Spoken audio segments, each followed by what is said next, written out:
16절에서 20절, 25절에서 27절 말씀입니다.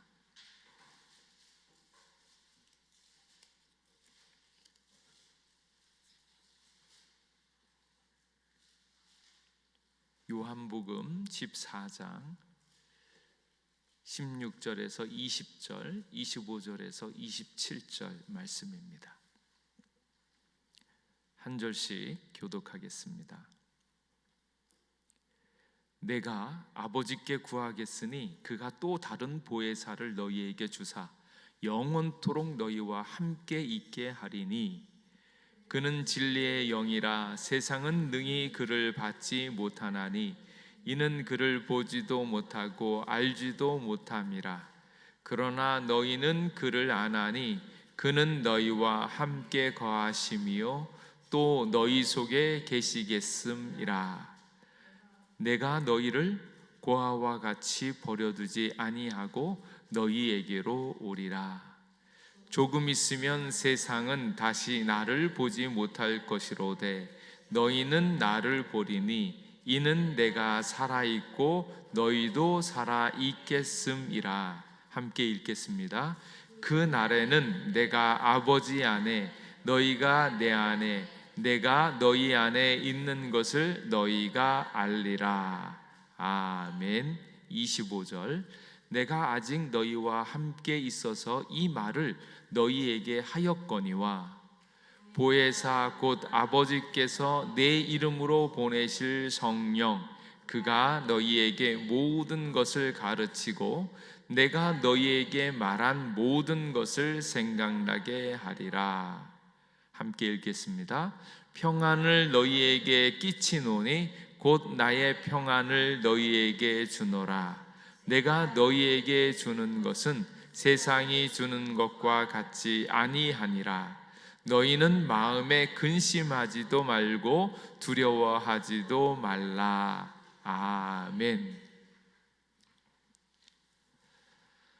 이제 완연한 봄입니다. 겨울이 지나가고 봄이 되어졌지요. 이제 봄이 되어지면 꽃이 피고 이렇게 무엇이든지 생기가 돋으면서 이렇게 푸릇푸릇 힘이 나죠. 우리 인생에도 또 우리 영혼에도 봄이 있다면 어떻게 오는가? 옛날에 한 분이 설교 시간에 그 말씀을 하시더라고요. 인생의 봄은 언제 오는가? 예수님을 봄으로 봄이 오는 줄 믿으시기 바랍니다. 예수님을 봐야지 그 봄이 진짜 봄이다, 그 얘기를 하는 거예요. 그래서 예수님을 만난 것이 얼마나 큰 복인가. 이 봄에 예수님을 옷 입고 환한 아름다운 꽃으로 피어날 수 있기를 축복합니다. 예수님이 쭉 들어와서 내 인생에 꽃이 피어나는 그런 거 생각해 보면 얼마나 감사한지요. 그래서 주님을 보는 것이 얼마나 감사하고 복되고 좋은 것인가 하는 것을 여러분의 삶으로 그대로 드러낼 수 있기를 축복합니다. 근데 그 삶을 살려면 흔들리지 않으려면 증거를 많이 가지셔야 돼요. 처음에는 이렇게 부흥회든지 뭐 어떤 말씀을 가면 말씀의 맛을 보잖아요. 그때는 은혜가 많고 이렇게 되어졌을 때 그 은혜를 가지고 그거를 삶으로 실제화 시켜보는 겁니다. 근데 삶으로 실제화 시켜봤더니 정말로 말씀의 열매를 내가 보게 되어지면 그게 내 몸으로 딱 붙습니다. 근데 이제 해봐도 안 되네, 뭐 이렇게 되어지면 이게 아닌가 봐 그러면서 자꾸 자기의 방법들을 쓰다가 또 어떤 때 은혜를 받고 딱 되어지다가 이게 안 되어질 때가 있는 거예요.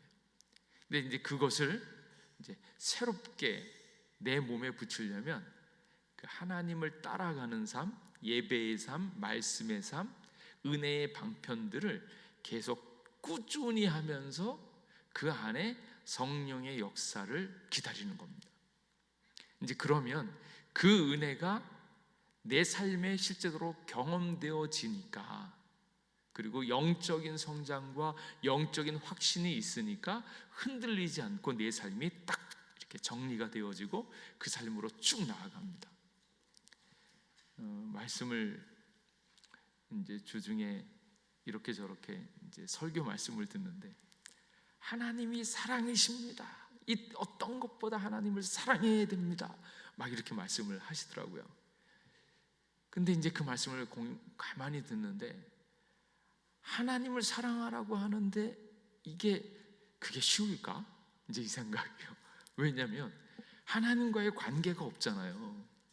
그냥 하나님이란 이름을 갖다 놓고 모든 것보다 무조건 사랑해야 돼 그러면 하나님이 뭔 줄 알고, 그리고 하나님이 나에게 뭘 한 줄 알고, 아무 관계 없이 그냥 사랑하라고만 하고 다른 거 다 내려놓고 그분만 사랑한다라고 고백하면서 따라가는 게 어떤 의미가 있을까? 그러니까 하나님, 그러면 그 하나님에 대한 실체를 바라보건대, 하나님이 어떤 하나님이고 하나님이 우리 인생에 어떻게 하셨는지를 바라보면서 그 은혜 안에서 우리가 하나님에 대한 분명한 모습들을 간직하면서 그분과 사연이 있고 스토리가 있으면서 정말로 사랑하게 되잖아요.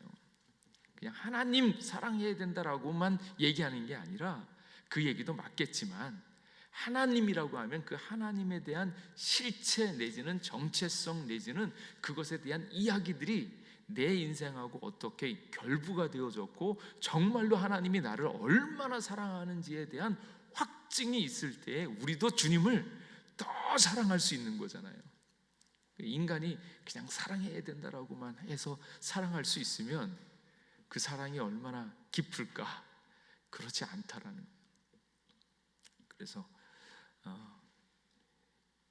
예수님을 꼭 가까이 만나시고 하나님에 대한 실제, 하나님에 대한 모든 내용들이 가장 명확하게 말씀이 육신에 대해서 우리 가운데 오신 그 예수님을 우리가 분명히 봄으로 하나님에 대한 실제를 경험하게 되어지고, 그 예수님이 우리를 얼만큼 사랑했는지를 뼈저리게 알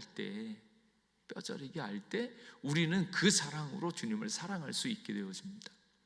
그래서 주님을 사랑하면 사랑할수록 말씀에 더 가까이 주님을 더욱더 의지하고, 그러므로 말미암아서 우리가 우리의 삶, 우리의 사랑을 주님 앞에 드리게 되어진다라는 것을 꼭 기억할 수 있기를 바랍니다. 그래서 하나님을 사랑하려고 하거든 예수님의 모습으로 예수님 안에 더 많이 들어가시고 예수님을 더 궁금해하시고 주님이 우리의 친구 되어주신 그 사실들을 깨닫고 누릴 수 있기를 축복합니다. 오늘 읽는 말씀은 굳이 대언자가 필요한가 하는 거예요. 우리 현성이가 굳이 이것도 해야 돼? 굳이 예수님을 그렇게 예수님이 다 알아서 해준다며, 그런데 뭐 굳이 이걸 해야 돼? 라고 이야기할 때 네가 아직 누리지 못한 그 놀라운 세계가 있는데, 굳이 예수님이 꼭 그 일을 할 수밖에 없는 이유를 알아야 된다는 거예요. 이미 나는 죽어서 천국 가는데 굳이 이런 것까지 알아야 돼? 굳이 알아야 되는 이유는 뭔가 하면, 예수님께서 널 위하여 굳이 그 일까지 하시면서 그 일까지 책임져 주고 있다는 사실을 깨달을 때 두려워하지 않는다라는 거예요.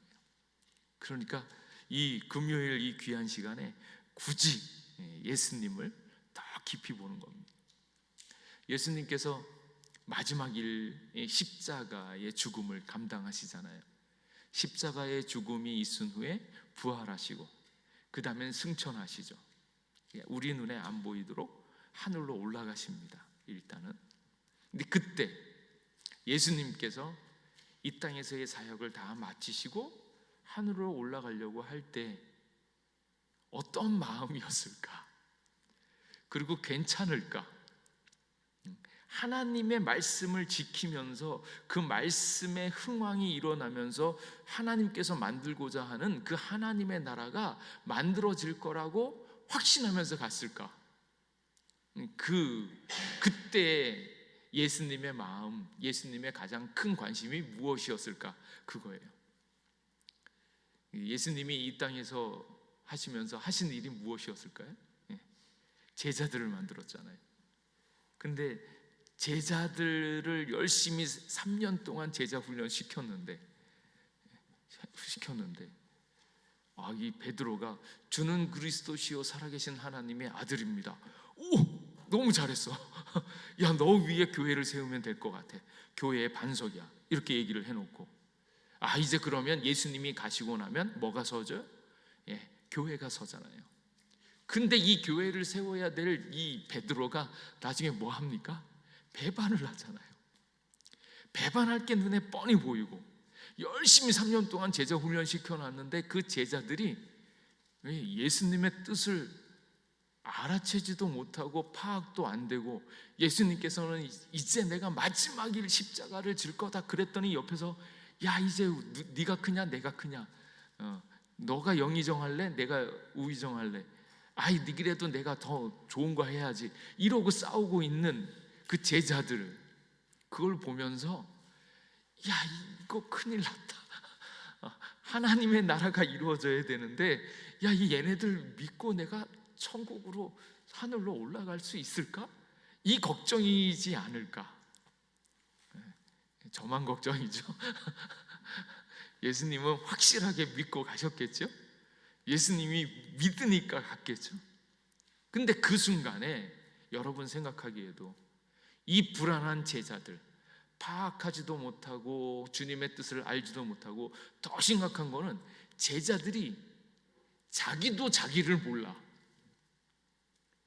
분명히 예수님께서 보실 때 베드로의 믿음을 보면 얘는 분명히 부인할 믿음인데 지는 나는 죽는 한이 있어도 주님을 떠나지 않겠습니다 라고 착각을 하고 있는 거예요.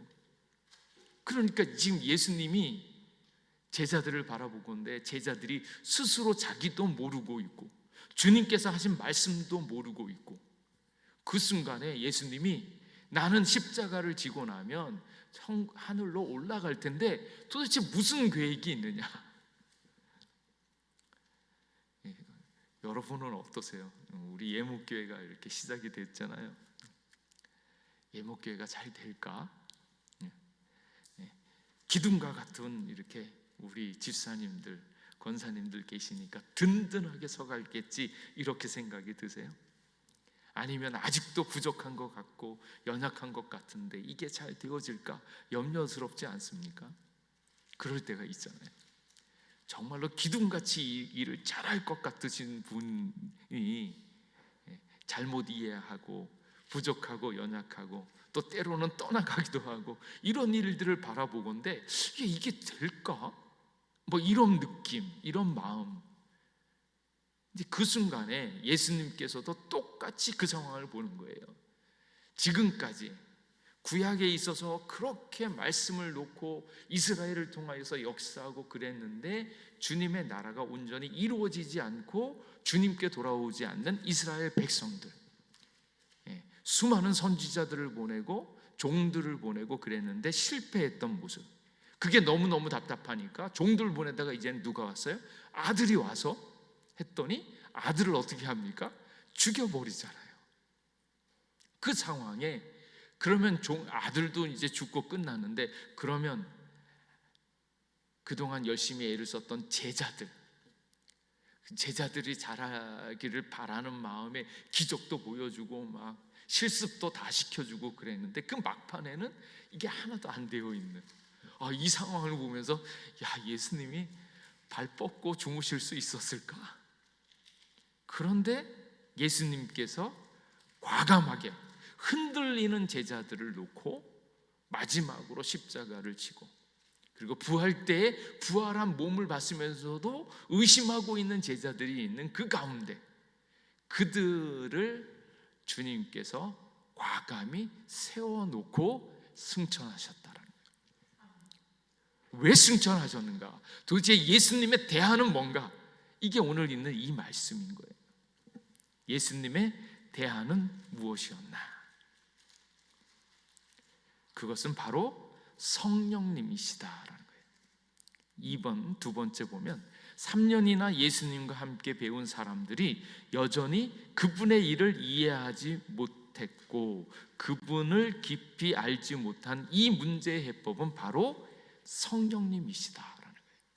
근데 이 성령님이 무엇이든지 다 할 수 있다 이렇게 이제 얘기하는 것이 아니라 성령님의 실체가 무엇이고 성령님께서 어떻게 역사하시고 성령님께서 무엇을 하시는가 하는 것들이 오늘 이 말씀의 주제입니다. 성령님은 단지 힘이 아니라 인격체이십니다. 이렇게 힘, 뭔가 이렇게 파워 이렇게 딱 기도하면 사람들이 퍽퍽 이렇게 튕겨서 나가고 있는 그런 에너지나 힘이 아니다라는 거예요. 예수님 인격체. 왜 인격체인가? 하나님의 영, 예수 그리스도의 영, 성령 이렇게 얘기해요. 그러면 성령을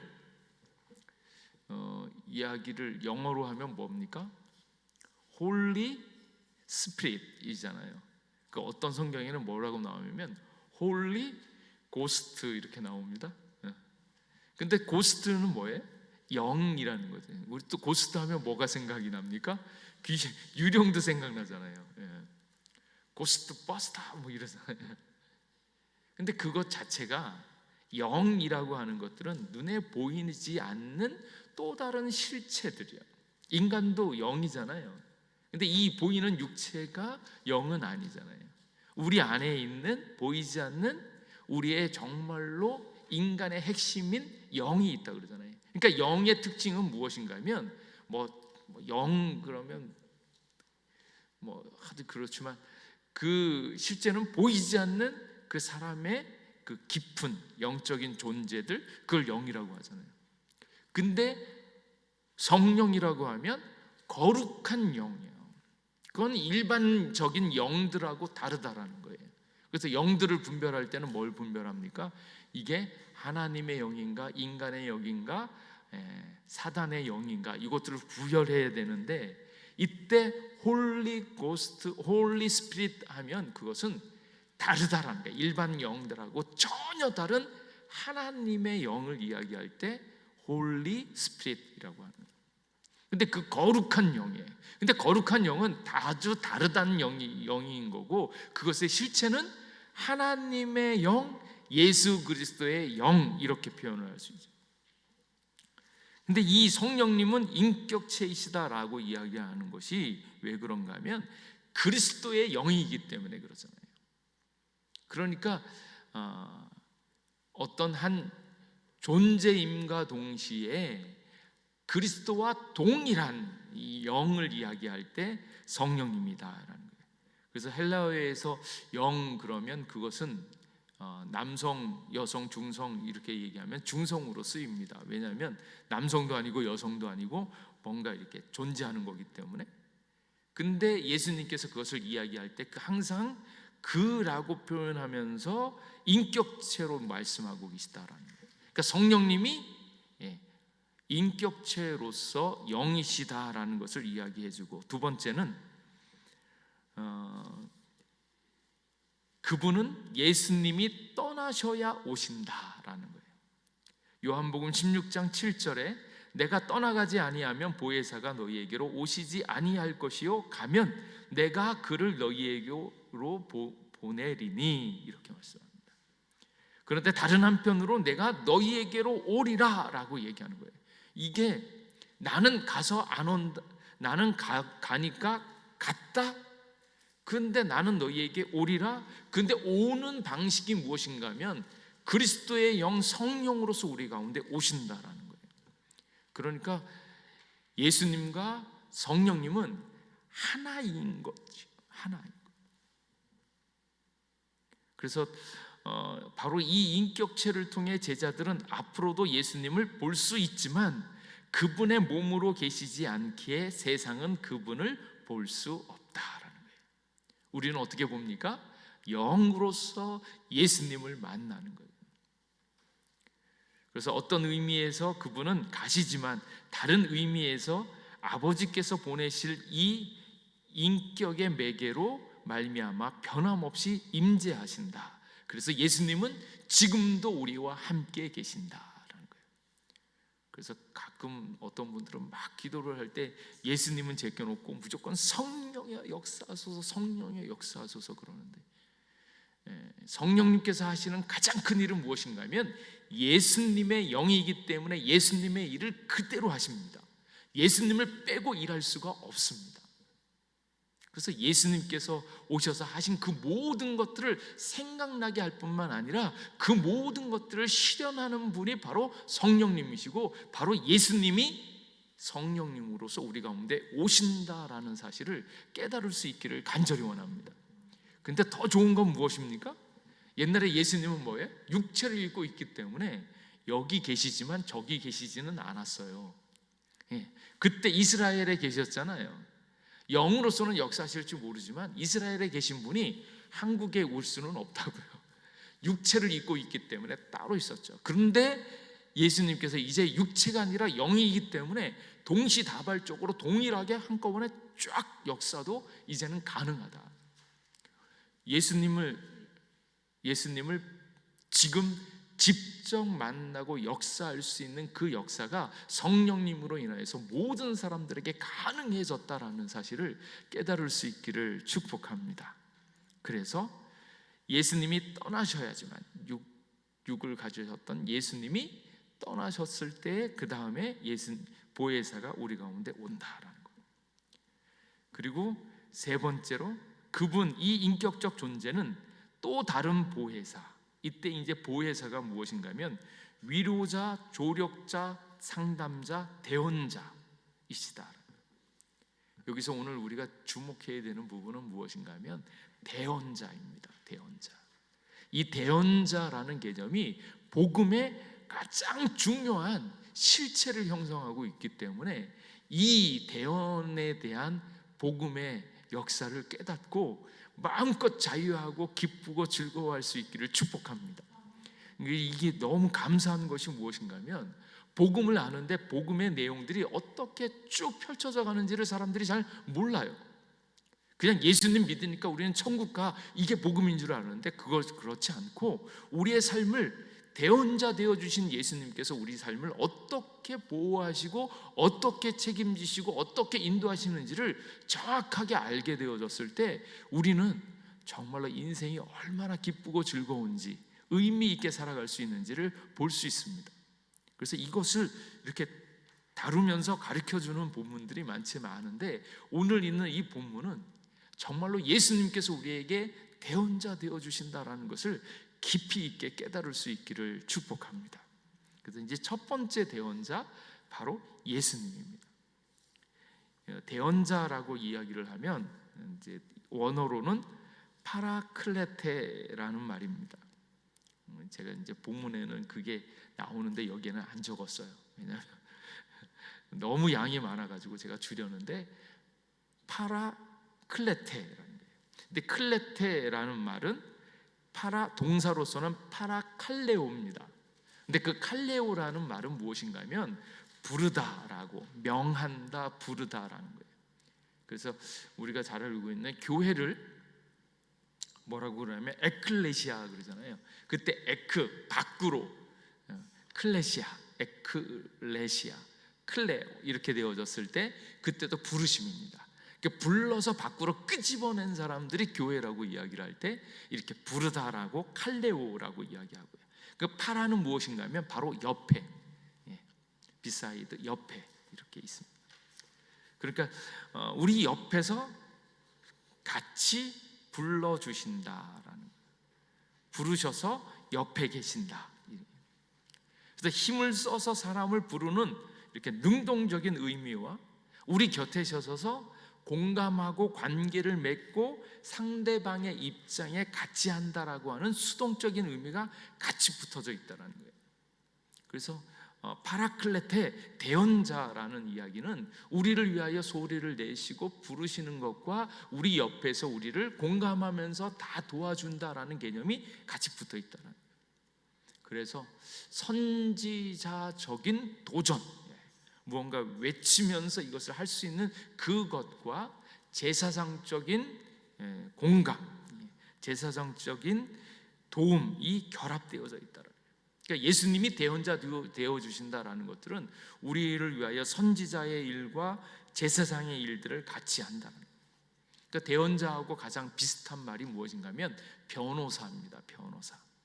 그 변호사는 당신 편에서 공감하지만 당신을 위로하는 것에만 멈추는 것이 아니라 관련된 당국을 향하여서 우리를 보호하고 우리를 대언하면서 우리를 지켜내는 것까지 한다는 거예요.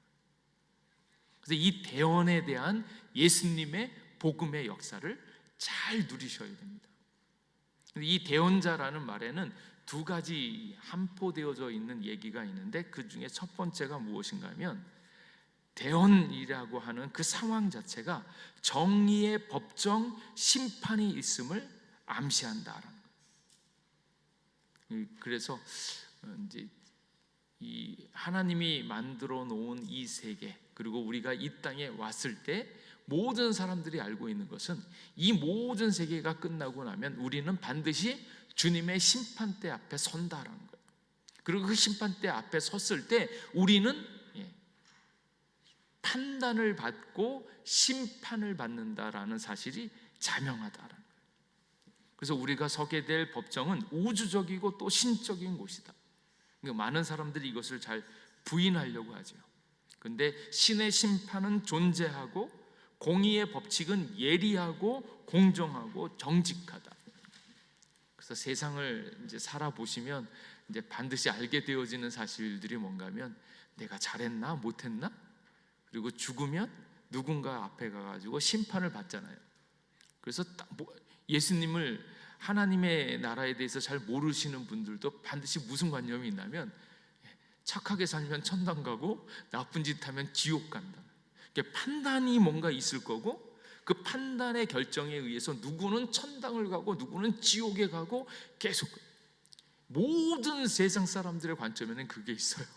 심지어는 윤회도 착하게 잘 살면 더 나은 부류로 점점 이렇게 좋아지고, 자기가 잘 못 살면 더 미개한 짐승의 몸으로 떨어진다라고 하는 뭔가 이 판단에 대한 이야기들이 있거든요. 그런데 분명한 사실은 신적인 심판이 있다라는 거예요. 그래서 사람들은 정의에 대해서 냉소적이고,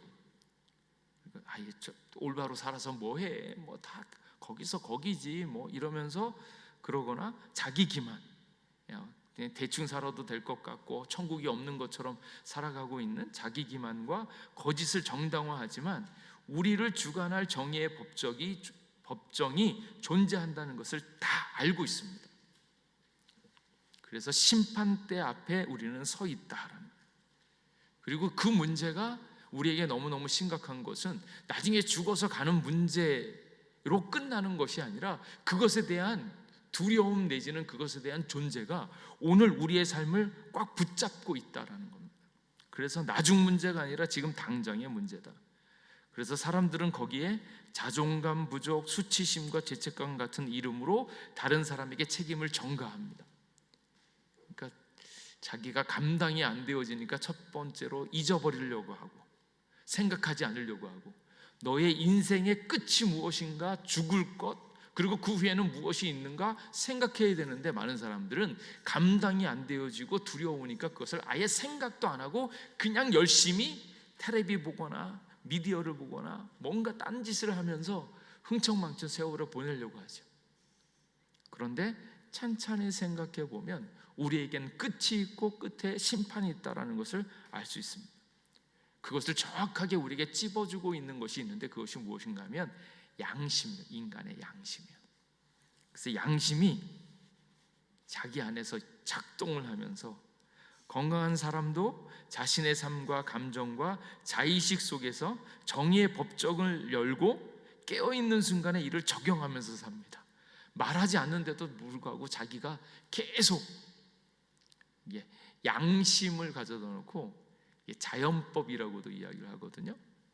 자연적으로 인간의 마음 안에 만들어 놓은, 하나님께서 씹어 놓은 그 율법, 자연법, 양심이요. 그래서 하나님이 사람을 그렇게 만들었어요. 하나님의 뜻대로 살아가는지 못 살아가는지를 스스로 판단하면서 만약에 잘못 살았을 때는 스스로 자기를 이렇게 두렵게 하고 그걸 외면하려고 수치심 내지는 죄책감 여러 가지 일들이 드러나게 되어 있습니다. 그것을 통해서 우리가 알 수 있는 것, 성경이 말하는 대로 정의의 기준이 존재함을 마음 깊이 안다. 근데 이제 문제가 생기죠. 그 문제는 뭔가 하면 아무리 발버둥을 쳐도 자기의 힘으로서는 그것을 이룰 수 없고 그 기준에 맞출 수 없다라는 거예요. 이게 우리의 인생 온 우주적인 이 일들입니다. 그럼 우리가 어떻게 해야 되느냐? 우리는 주님 앞에서 잘못되어지고 죄인으로서 우리 양심에 찔리면서 살아가고 있는데 이 일들을 어떻게 하니까 이 세계에 대한 심판이 있는데 이 심판을 어떻게 해결할까? 거기에 우리의 모든 것들을 해결해 줄 수 있는 대언자가 필요하다. 그러니까 예수님이 우리에게 다가오셔서 우리의 대언자 되어 주시는 것을 꼭 발견할 수 있기를 축복합니다.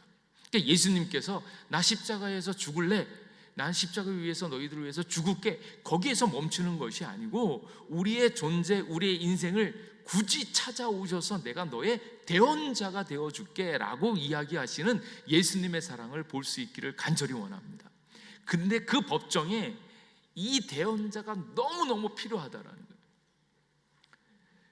그 대언자는 도덕적 행실의 본보기나 지지자를 뛰어넘는 그 정도가 아니라 진정한 대언자가 필요하다는 거예요. 우리는 다 실패하고 죽을 수밖에 없기 때문에 그러면 우리를 완벽하게 생명으로 인도해 줄 수 있는 분이 누구신가? 바로 예수님입니다.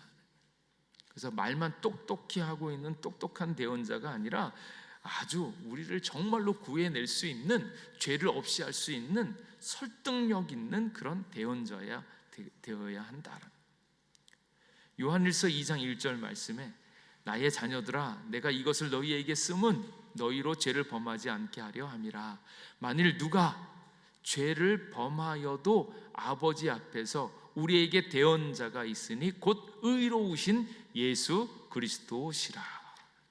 예수님이 나타나셔서 우리의 죄를 다 해결해 줄 수 있는 진정한 대언자로서 나타나신다는 거예요. 근데 그러면 예수님께서 어떻게 이것을 감당하시는가? 이런 이야기 있잖아요. 예수님이 딱 이렇게 나타나셔서 변호사로서 나타나셔서 하나님 앞에 이야기를 하는 거예요. 하나님, 여기 있는 이 사람 있잖아요. 죄를 진 게 분명한 것 같아요. 근데 아버지하고 저하고 보통 사이가 아니잖아요. 제가 아들이니까 이번 한 번만 좀 봐주시죠. 기회를 한 번만 주시면 내가 잘 고치도록 그렇게 하겠습니다. 또 이렇게 얘기를 하면, 그래서 다시 기회를 이렇게 한 번 더 주면 또 다르게 이렇게 배심원들이 있잖아요. 배심원들이 쭉 있으면 배심원들에게 이 사람이 죄를 지을 수밖에 없는 이유가 있고, 너무나 가난했고 너무나 힘들었고 너무나 미움받았고 너무나 많은 왕따를 당했고 이렇게 많이 당했으니까 여러분 불쌍하지 않습니까?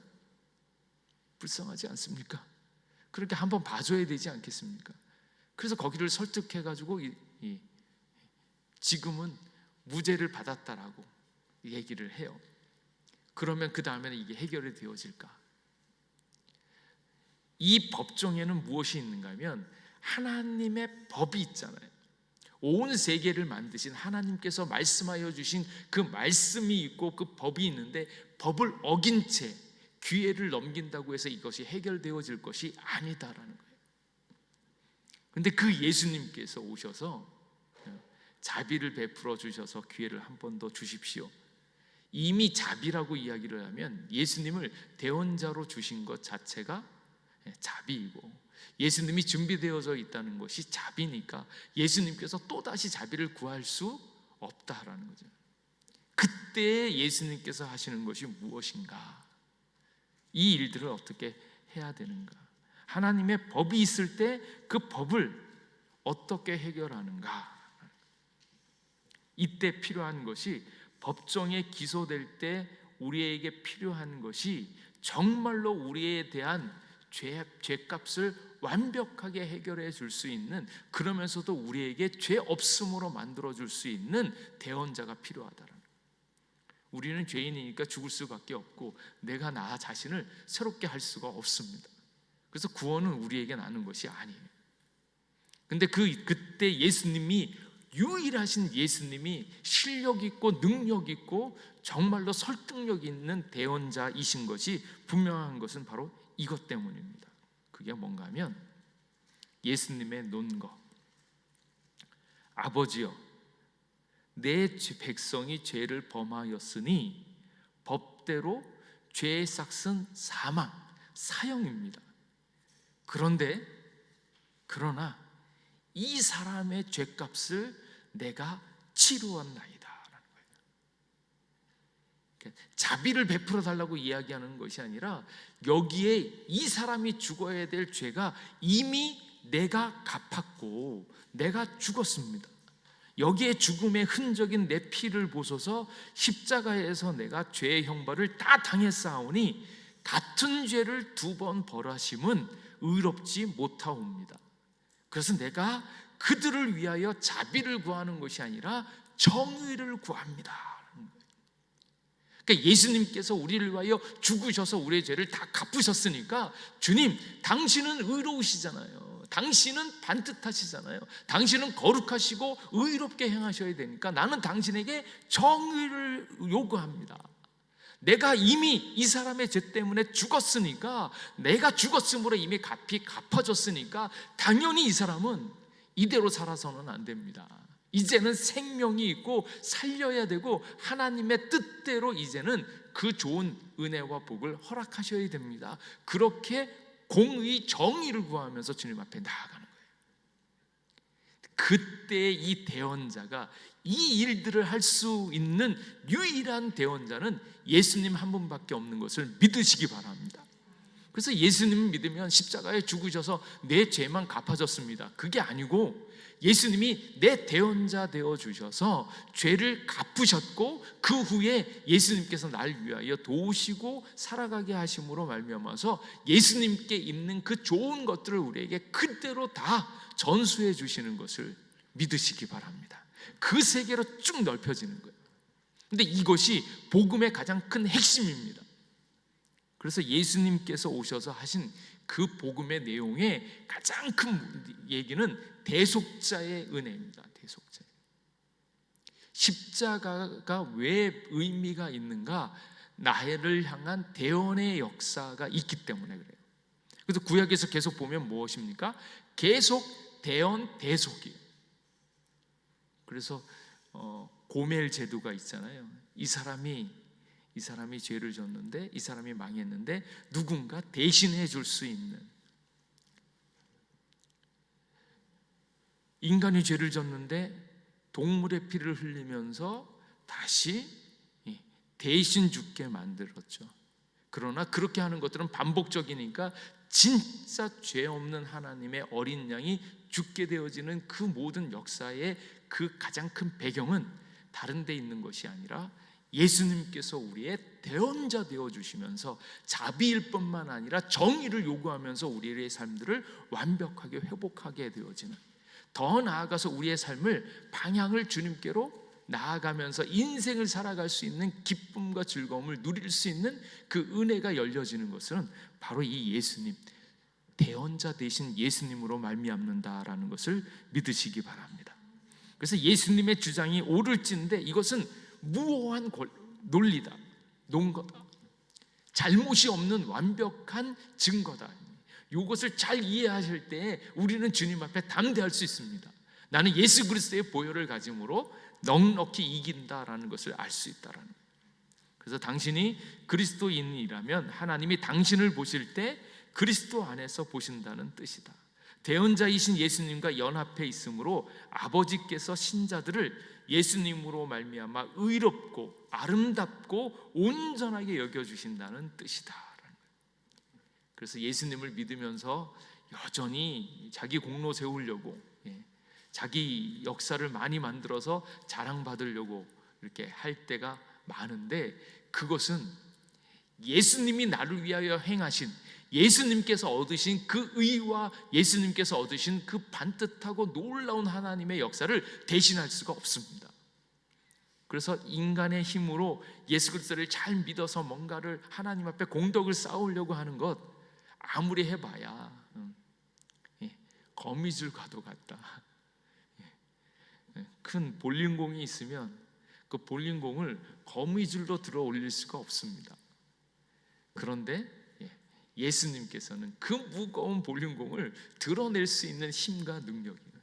그러니까 인간의 노력과 인간의 공로로 영적인 일들을 한다는 것은 마치 거미줄로 볼링공을 들려고 하는 것과 똑같다.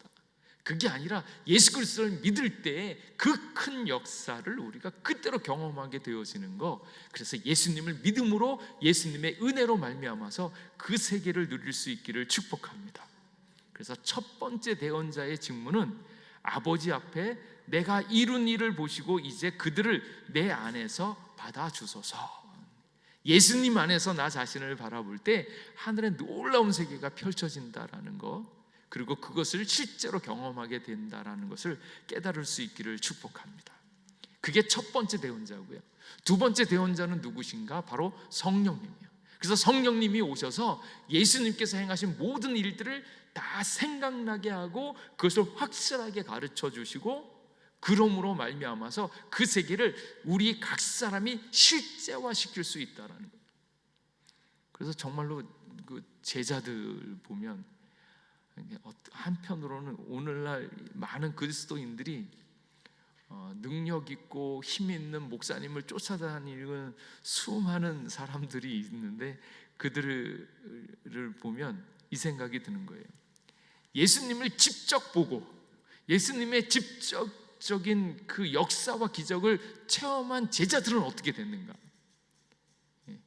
좋은 목사님, 능력 있는 목사님 막 쫓아다니고 막 그럴 때 그 밑에서 배운 사람들이 훌륭하게 되어진다고 이야기를 하면, 예수님의 역사와 기적과 그 방언, 그 수많은 일들을 경험한 제자들은 어떻게 됐을까? 근데 문제는 그 제자들이 다 실패했다라는 거예요. 그럼 그 이후에는 어떻게 되어졌는가? 그 제자들을 가르치면서 다시 회복시키면서 더 강한 용사로 만든 것은 무엇인가 하면, 예수님 그분의 바로 육신적인 예수님에게 배운 것이 아니라 그 다음에 예수님께서 올라가시고 성령이 임재하셔서 예수 그리스도의 영으로 말미암아서 그들을 다 깨우치시면서 그 역사 가운데로 인도하여 주신 예수 그리스도의 영, 성령의 역사가 있다라는 것을 믿으시기 바랍니다. 그래서 성령의 역사로 말미암아서 각 사람에게 정말로 그들의 언어, 그들의 상황, 그들의 모든 것들을 통하여서 예수님의 그 역사들을 다 알게 되어지면서 깨달으면서 그것을 실제화시켰다라는 거예요.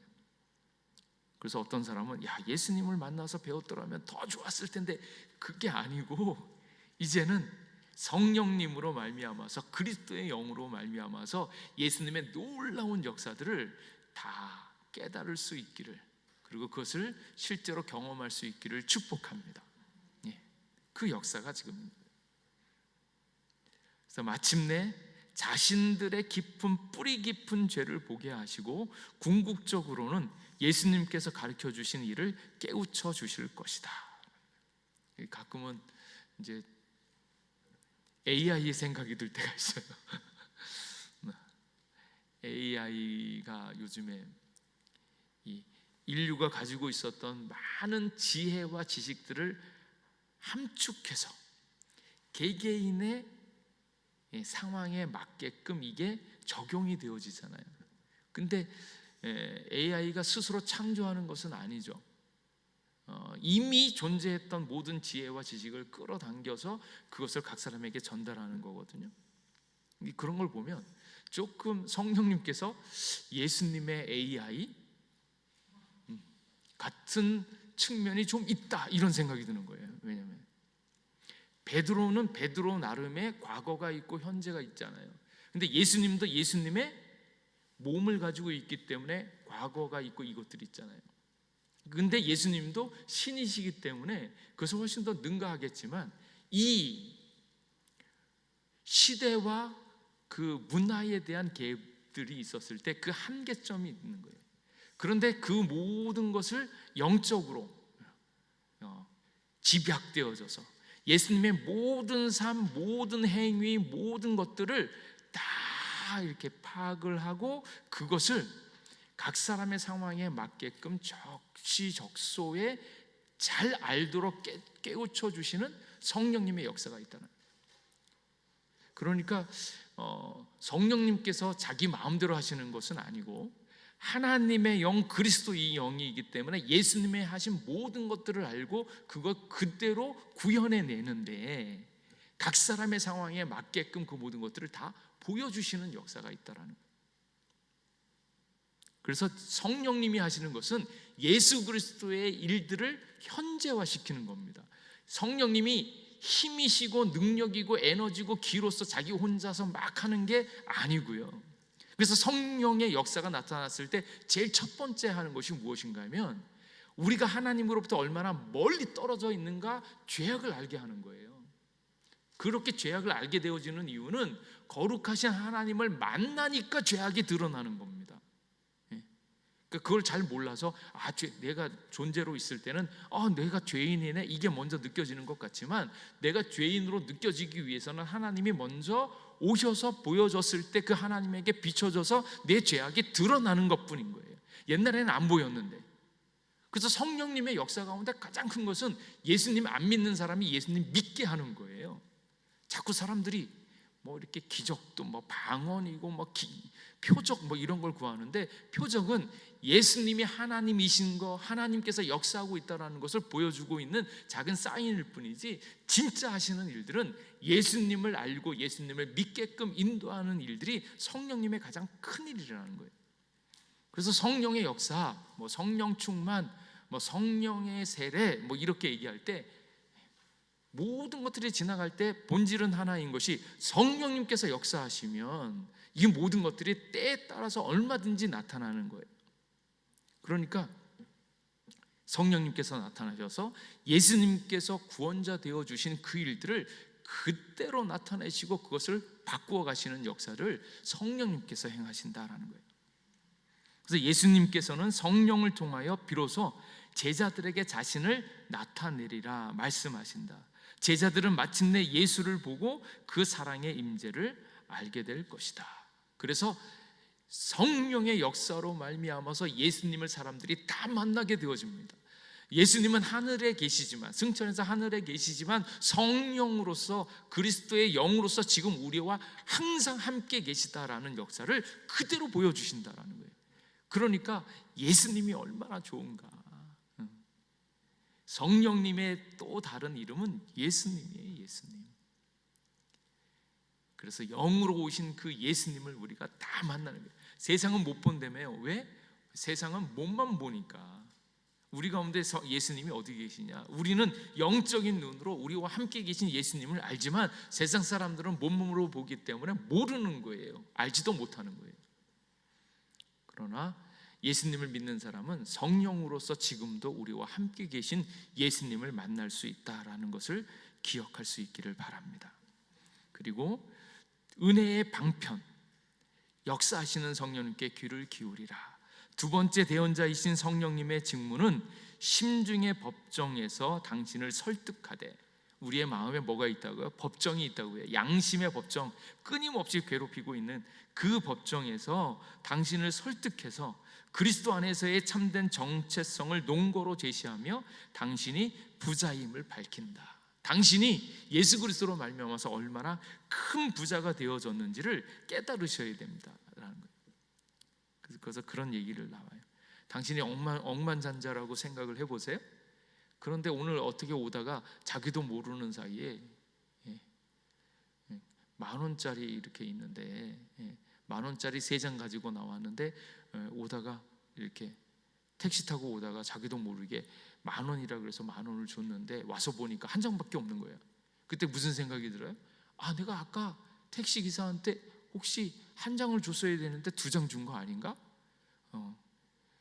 그 일이 있다고 해가지고 막 열받고 짜증냅니까? 아니죠. 왜? 억만장자니까. 그러나 보지 그럴 수도 있지. 근데 이제 그 일을 가지고 어떻게 택시기사가 내 돈을 2만 원씩이나 받았지? 택시 회사에 전화해가지고 야, 택시기사한테 소송 걸어야지, 뭐 이런 일들을 하겠는가? 성령님으로 말미암아서 우리의 대언자 되신 예수님을 만난 사람은 우리 자체가 영적인 억만장자인 것을 믿으시기 바랍니다. 그 부자인 사람들은 그 작은 일 때문에 그런 일들을 벌이지 않는다. 그리고 어떤 사람의 비난, 평판과 재물에 희망에 손해된 일, 이 일로 인하여서 우리를 행복으로 인도하시는 그 예수님의 그 사랑 안에서 그 사랑을 깨트리겠는가? 진짜 부자라면 그것들을 다 놓아줄 수 있는 넉넉함이 있다라는 거예요. 그 은혜를 유지하기 위해서 우리가 해야 되는 것, 우리에게 주신 은혜의 방편이 뭐가 있어요? 말씀, 기도, 예배, 세례와 주의 만찬, 이것에 힘쓰면 나머지는 그 일들을 통하여 성령께서 역사하신다는 사실입니다. 그래서 날마다 우리의 삶 가운데 뭐래요? 큐티를 하는 거예요. 큐티했을 그 시간에는 성령님께서 우리의 삶을 주관하시고 그 말씀이 살아있게 하셔서 그 시간 자체에 우리의 하루를 주님께 내어 맡기고 그 말씀을 듣고 기도하고 예배하고, 그때 성령님께서 우리와 함께 하시고 예수님이 함께 하심으로 말미암아서 참된 평안을 누리게 되어진다. 그래서 예수님께서 말씀하시기를 나를 믿으라, 내가 떠난 후에는 성령을 받아들이라. 성령이 말씀하실 때 내 무오한 논거를 들으라. 예수님께서 우리를 위하여 대언자 주셨던 그 얘기를 들으면 흔들리지 않고 이미 다 갚았고 우리를 더 풍성하게 인도하시는 그 확실한 증거를 들으라. 그러면 성령이 누구도 줄 수 없는 진짜 평안을 우리에게 주시리라. 그래서 대언자 되신 예수님, 또 다른 대언자 되신 성령님으로 말미암아서 참된 평강을 누릴 수 있기를, 세상이 흔들 수 없는 평강을 누리시기를 주님의 이름으로 축복합니다. 기도하겠습니다. 하나님, 오늘도 우리와 함께 해주셔서 너무 감사합니다. 예수님을 믿을 때 우리의 대언자 되어주신 예수님, 굳이 대언자 되어주셔서 우리에게 힘들고 어렵고 죽을 수밖에 없고 낭망할 수밖에 없고 두려울 수밖에 없는 이 세상의 끝이라 할지라도 예수님으로 말미암아서 날 위하여 대신 싸워주시고 이겨주시고 확실한 농거로 승리하시는 예수님으로 말미암아서 아버지 기쁜 삶 되게 하여 주시옵고, 잊혀질 때마다 정확히 모를 때마다 성령님께서 깨우쳐 주심으로 말미암아 참된 평강을 누리게 하옵소서. 예수님 이름으로 기도하옵나이다. 아멘.